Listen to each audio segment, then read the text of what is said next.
nous sommes à la tribune de la justice. Le sujet du jour, c'est le droit à l'éducation de nos enfants. Nous nous rendons compte qu'au Gabon, nous avons 94% des jeunes qui sont scolarisés. Le taux d'alphabétisation est très bon comparé à d'autres pays de l'Afrique centrale. Mais malheureusement, nous constatons que les jeunes semblent être livrés à eux-mêmes. Les kobolos sont devenus monnaie courante. Les jeunes ont déserté les bancs de l'école. Pourquoi? Qu'est-ce qui se passe? Notre invitée du jour pour nous parler de l'éducation de nos enfants, c'est l'artiste, chanteuse, compositrice Massi Ilema. Merci d'être là. Merci, bonjour Linda. Bonjour. Ok, je suis Massi Ilema, vous l'avez si bien dit, artiste chanteuse, je chante depuis mon jeune âge et aujourd'hui j'ai 2 albums et un single. Et mon combat le plus ardent depuis que j'ai commencé ma carrière est celui d'éducation des enfants et de la culture. Donc je chevauche sur 2 topics, 2 objectifs, notamment l'éducation et la culture. Et aujourd'hui, je me rends compte que je suis invitée sur la tribune de la justice pour parler d'éducation. Ça me fait énormément plaisir de partager ce plateau avec toi. D'accord, moi aussi, c'est avec plaisir, parce que je découvre. Quand j'ai su que j'allais te recevoir, j'ai fait des recherches et je me suis rendu compte qu'au Gabon, l'école était obligatoire de 6 ans à 16 ans, même pour les enfants étrangers. Mais est-ce que dans la réalité, c'est vraiment le cas? Bon, je pense que dans la réalité, ce n'est pas le cas. Et ma première expérience dans l'entraide des enfants d'abord, parce que ça a commencé à aider les enfants au quartier, les enfants qui n'étaient pas scolarisés, dont je veux raconter quand même l'anecdote. Ah oui, une maman, une jeune fille mère qui avait un enfant qui avait l'âge d'être scolarisé, qui pouvait avoir 7 ans. Mais comme elle était enceinte, elle a retardé la scolarisation de celui-là, de ce dernier. Donc, elle a tant accouché et puis envoyé l'autre à l'école. Attends, donc ça veut dire que cet enfant, avant 7 ans, il n'est même pas là à la crèche? Il n'est même pas là à la crèche, il n'a pas connu ça. Même pas à la crèche, rien du tout. Voilà, il n'a pas connu. Et la mère a enchaîné successivement de grossesses. Donc, du coup, cet enfant, il monte sans être scolarisé jusqu'à l'âge de près de 8 ans ou 9 ans. Et moi, je prends l'enfant, je m'engage à l'inscrire dans une école proche, publique, et j'achète déjà ses fournitures. Et je fais le suivi minimum, pas le maximum, que le parent qui vit avec l'enfant. Parce que même à la maison, le service minimum n'était pas assuré, en fait. Non, le service minimum n'était pas assuré parce qu'il ne pouvait même pas avoir l'ardoise, un cartable ou un crayon pour aller à l'école. Mais moi, je ne peux pas dormir tranquille et puis voir qu'il y a un enfant. Tout à fait. C'était ta voisine directe, en fait. C'était, voilà, une voisine directe qui a un enfant là chaque matin, qui pleure, qui est en train d'attendre du pain, alors qu'il a l'âge d'aller à l'école avec les autres. Et là, ça a été mon premier geste et je me suis dit, s'il fallait aller plus loin, c'était peut-être porter plainte à cette mère parce que cet enfant n'a pas demandé d'être là, il n'a pas choisi d'être dans cette famille, mais il a le droit d'aller à l'école. C'est encore son droit jusqu'à 16 ans. Tout à fait. Et ce genre d'enfant, s'il y a eu une rupture entre ce geste que j'ai fait, je ne sais pas comment il a fini finalement. Mais des années plus tard, j'ai vu sa grand-mère, ou son arrière-grand-mère, qui me dit « Ouais, mais ton fils est devenu un grand chasseur. » J'ai dit « Mince !» Oh mon Dieu. C'est devenu... Donc, il a fini au village. Voilà, il a fini au village par être un chasseur. D'accord. Et c'est ce qui n'est pas bien. L'école reste l'arme la plus importante pour le développement. Et si on doit parler de développement d'un enfant développé, on doit commencer par l'envoyer à l'école. Tout à fait. Malgré toutes les péripéties qu'on peut rencontrer, l'idéal, c'est d'abord d'envoyer un enfant à l'école et le reste, on règle après. Donc, selon toi, pourquoi certains parents ne scolarisent pas leurs enfants? C'est pour les faire travailler plus tôt ou simplement par paresse ou par manque de moyens? Ou simplement parce qu'ils estiment que l'école n'est pas si importante que ça, en fait? Ben là, on ne sait pas. Ça dépend du niveau de développement de tout un chacun et de la compréhension. Et la première chose qui me ressort souvent, c'est la pauvreté. Bon. Aujourd'hui encore, l'école a augmenté. C'est encore un peu plus difficile parce qu'avant, c'était peut-être 3 000 l'inscription à l'école publique. À l'époque où tu inscris ce jeune enfant, oui, c'est 3 000. C'était 3 000, je crois, 3 000 ou 5 000. Pour toute l'année? Pour toute l'année. Aujourd'hui, il a 10 000 francs. Bon, heureusement, on a 74% des enfants scolarisés au Gabon. Je pense qu'on peut quand même trouver 10 000 pour inscrire son enfant. Allez au bas de nos quartiers et vous allez voir ce qu'on appelle la pauvreté. 10 000? Allez au bas de nos quartiers, allez venez voir, allez dans les fins fonds de Kingélé, allez dans des quartiers où on n'imagine pas. Mais pourtant, dans ces quartiers, les bars pullulent. Et quand on s'assoit un peu, on voit que quand quelqu'un prend un casier de petite Castel, on est déjà quand même à 2500. C'est le niveau de développement. Ou 5000. Ah non, non, qu'on ne me dise pas que c'est à cause de 10 000 qu'on n'inscrit pas son enfant. Je ne sais pas. Moi-même, j'ai également envie de comprendre pourquoi les parents n'envoient pas leurs enfants à l'école. C'est le manque de connaissances. C'est le manque de connaissances. Est-ce que c'est parce que c'est un parent qui a l'habitude de rester au bar qui, à un moment, pense, bon, qu'est-ce qu'il va faire mon enfant? Ou bien qui a oublié de donner de l'argent à l'enfant et après, l'oubli a engendré, le temps est passé, il est passé, il est passé. On se rend compte plus tard que l'enfant fait le premier trimestre, il est à la maison, on va lui dire, bon, l'année prochaine, tu vas voir ça, tu ne passes pas le bac. Oui, mais ce n'est pas des bonnes expressions. Tout à fait, tout à fait. Moi, je pense qu'en venant sur ce plateau, vous allez nous donner des rudiments, comment on fait, qu'est-ce qui se passe en fait à la suite quand un enfant n'est pas scolarisé, quand les parents négligent leur enfant comme ça. Moi, je pense qu'il Sinon, deux fois, c'est un enfant. Il faut dénoncer ses parents aux affaires sociales parce que c'est un droit. Chaque enfant gabonais, même étranger, le législateur a même prévu ça pour les enfants étrangers vivant sur le territoire gabonais, d'avoir droit à une éducation. Grâce à toi, Massi, je me rends compte qu'il y a vraiment des inégalités, des injustices probantes dans notre pays que j'ignorais même moi-même magistrat. On pense plutôt plus au trafic d'esclaves, les petites Togolaises, les petites Béninoises qu'on fait vendre au marché. Mais je ne savais pas qu'il y avait aussi des enfants gabonais qui ne pouvaient pas aller à l'école, qui n'étaient pas scolarisés. Parce que sur 94%, si on a le petit taux de 6% qui reste là, qu'est-ce qu'ils font, ces 6%-là, qui ne sont pas apprenants? Parce qu'on aurait voulu avoir 100% des enfants scolarisés. La deuxième hypothèse que je rencontre souvent, c'est les enfants orphelins, soit de père ou de mère. Où les parents n'arrivent pas à suivre, peut-être le rythme qu'avaient donné les parents avant. Tout à fait. Et les orphelinats n'ont pas assez de moyens pour... Voilà. C'est soit ces enfants raccrochent pour aller rapidement travailler, trouver quelque chose pour aider d'autres enfants. Vous avez entendu parler des enfants tuteurs? Non. Voilà. Les enfants tuteurs, ça existe. Qu'est-ce que c'est? Un enfant tuteur, c'est un enfant qui se prend lui-même en charge, qui travaille le soir et qui va le matin à l'école. Et lui, en uniforme, j'en ai vu au lycée d'État, et qui est lui-même, parce qu'il n'a plus de parents, il trouve un travail ou bien une petite bricole qu'il fait, soit il vend des sachets pour aller à l'école le matin. Des enfants mineurs. Un enfant mineur et un enfant tuteur. Ça veut dire qu'il est responsable de lui-même, il ouvre sa petite chambre et le soir, il travaille, le matin, il est à l'école. Tu as des enfants comme ça que tu pourrais me présenter, qui pourraient m'expliquer leur vécu? Je ne sais pas, mais bon, je vais voir avec les affaires sociales. Mon Dieu.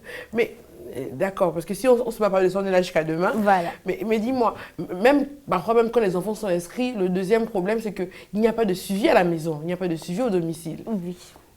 Donc, qu'est-ce qui se passe généralement?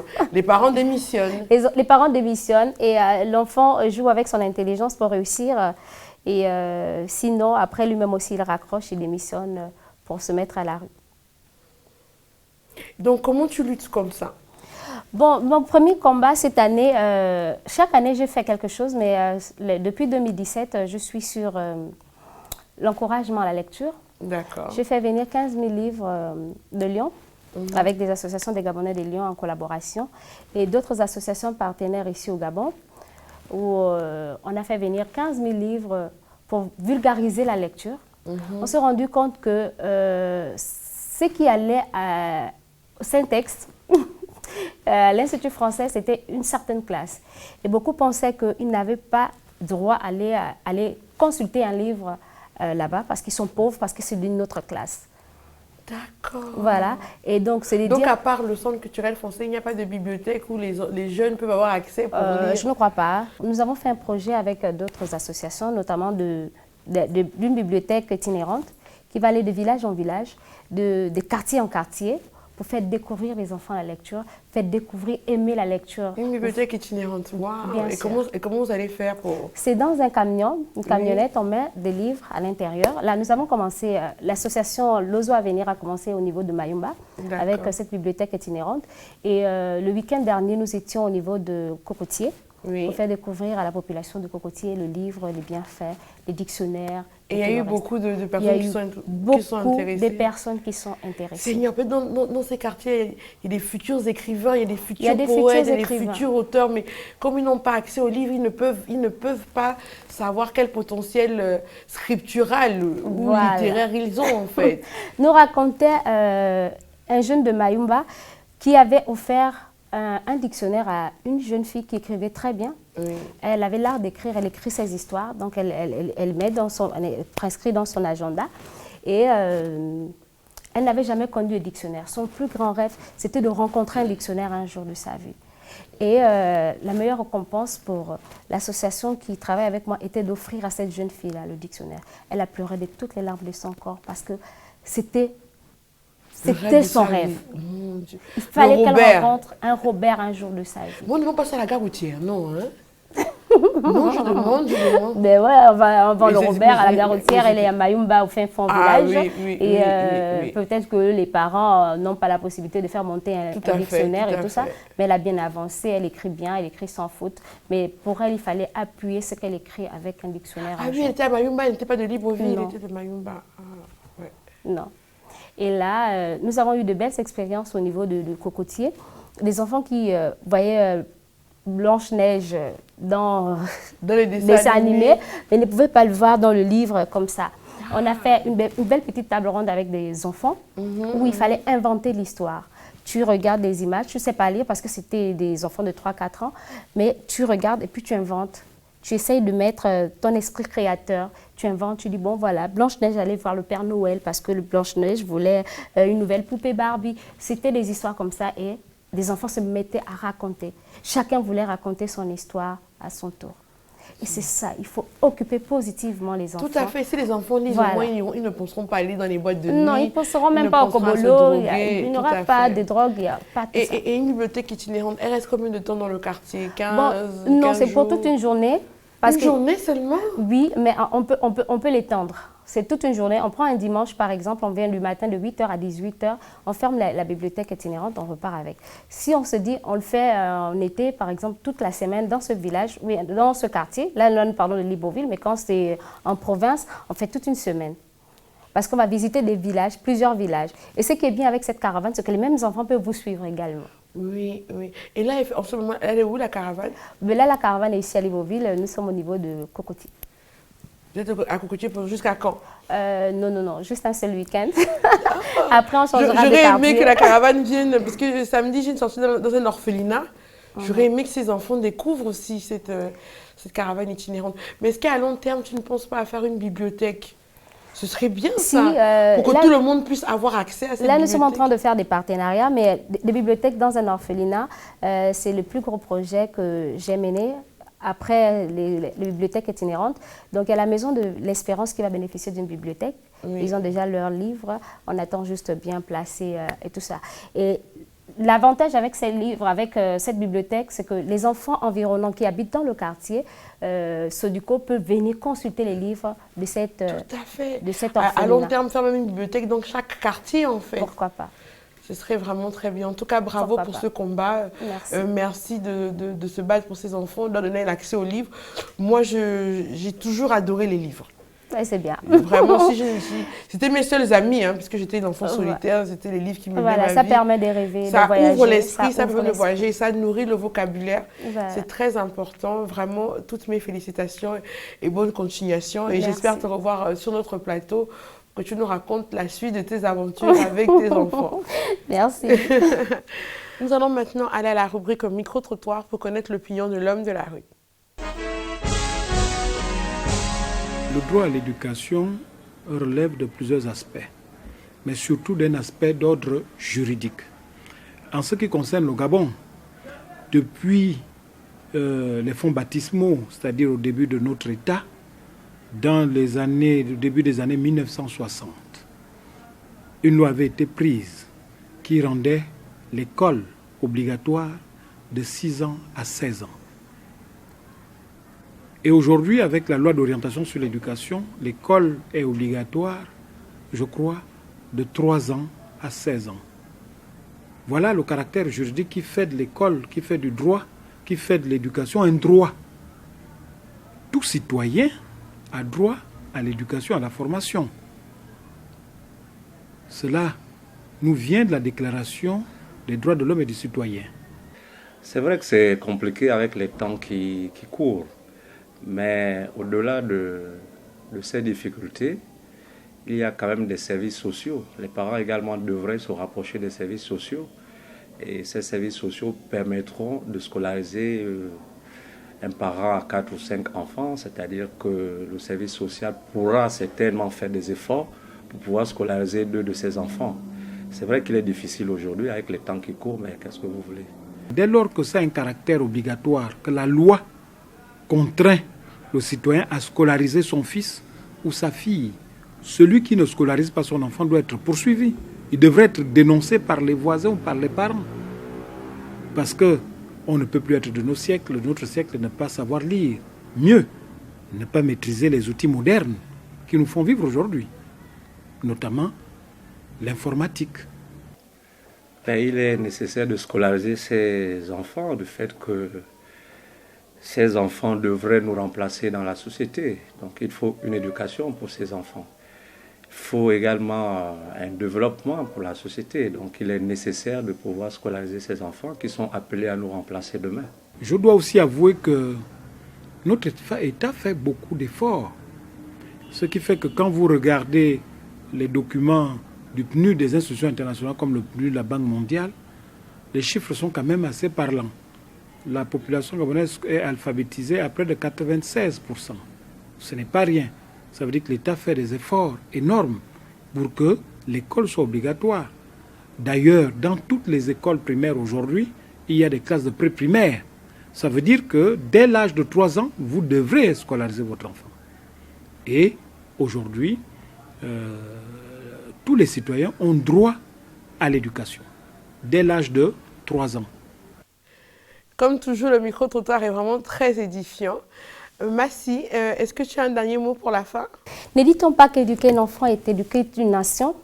Et j'exhorte toute la famille, tous les Gabonais, d'envoyer des enfants massivement à l'école et de mettre des mécanismes pour leur réussite et la bonne marche de ce développement.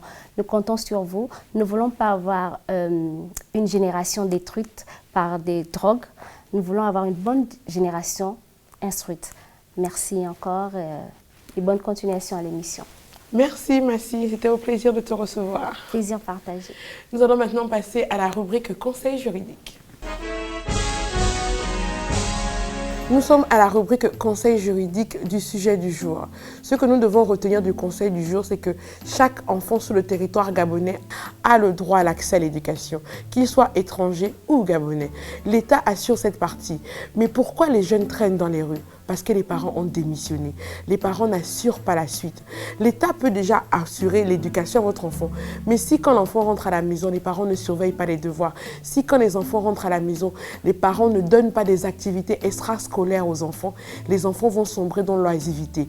Ils vont traîner dans la rue, ils vont commencer à consommer des drogues telles que le kobolo, le chanvre indien, le crack ou l'héroïne, les drogues un peu plus dures. C'est pourquoi il ne suffit pas de laisser son enfant aller à l'école parce que le taux d'alphabétisation au Gabon est très élevé. Il est de 94%. Mais ce que nous devons comprendre, c'est que nous devons éveiller nos enfants à autre chose, à la lecture, au sport, à d'autres passions comme peut-être la plongée, la natation. Ne restons pas simplement embrigadés dans le système éducatif comme il est préétabli. Nous pouvons pousser nos enfants à développer les dons, les potentiels qui sommeillent en eux pour en faire des citoyens dignes et représentatifs de notre État demain. Et ça, c'est le rôle de tout parent. Donc, parents, ne démissionnez pas. Ne laissez pas vos enfants traîner dans la rue, car la rue n'est assurément pas du bon conseil. N'oubliez pas, si vous avez des informations à nous partager ou à nous demander, vous pouvez nous contacter aux adresses qui vont s'afficher en bas de l'écran. N'oubliez pas, la loi est dure, mais nul n'est censé l'ignorer. À très bientôt sur la tribune de la justice. Merci.